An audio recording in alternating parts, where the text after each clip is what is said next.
السلام عليكم ورحمة الله تعالى وبركاته. ملك استدوك جوجتين وسلامتين ومن عبد القادر مانتا ومالين كدوان مالمها كله ومالين صومالي أنا أدو فرحسن هاي ومالين في علن كنا صوماليا لقيتها جاي كونفور مانتا ومالين يعني هي صغير يا كبير لما أنتن أي نود أقصون هاي حريتي يا دبعتي صومالي وصامرتي سي علن كنا أقطميسو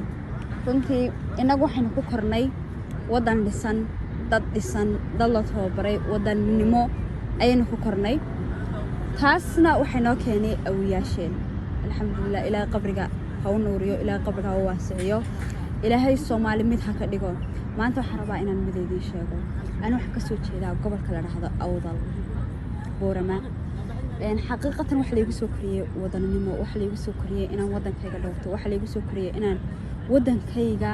aanan ku doorsan wadan kale waxa la igu soo koriyay in aan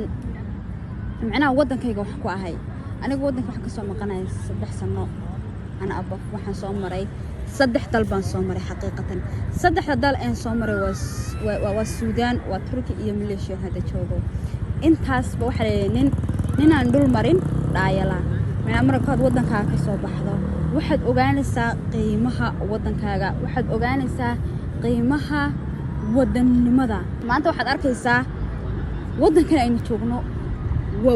waa qoomiyado badan oo isku tagay waxaad arkaysaa wadan jacaylka waxaad arkaysaa qiimaha wadanku leeyahay okay dhima lahan Soomaali way kala tagtay ha kala tagto haddana in qalbiga laga xaragoodo oo qalbiga qani laga noqdo oo maalinta uu walaalka dabaaldegay la dabaaldego waa wax aniga la igu soo koriyay dhamaantiin la igu soo koriyay anu ma Soomaali baan ahay wadankan maanta joogo Soomaali baan ku ahay Soomaali bay ii garanayaan alxamdulillah haddana anigu Soomaaliland ma ka soo jeedaa anyway si wax ka soo jeedaa Awdal State Soomaaliya anyway marraba baqbaqda waxaan leeyahay wadan jacaylku ha idin galo maanta aniga wadankan waxaan iiday amni ma ahayn waxaan iiday inaan ku dalxayso haddana maanta dad waxaan ka ahay qof qaxootiya maanta Soomaaliya haddii ahaan lahayd wadan israacsan haddii ay ahaan lahayd sidii berigii inaga noo soo tahay burbusiyaad barhaysan jiray Allah naxariistay inaga noo soo taariikh jiray inaga fiisa wadankeena loo soo doonin jiray iyada dhaqaale iyo shaqo loo soo doonin jiray maanta Malaysia fiisa Soomaaliya ma imaadaan sababtu wax weeyaan an arrival bad ku soo gali kartaa laakiin passport Soomaaliya dad wata weeyaan sababtu wax weeyaan macnaha maalgashi aan ku samaysanay abaal uu siyaad barra u dhigtay wadankan waxa berigii hore waxa dekan dad faqiiriin u ahaa oo dhulka ah maantana baasaboorku wuxuu ku jiraa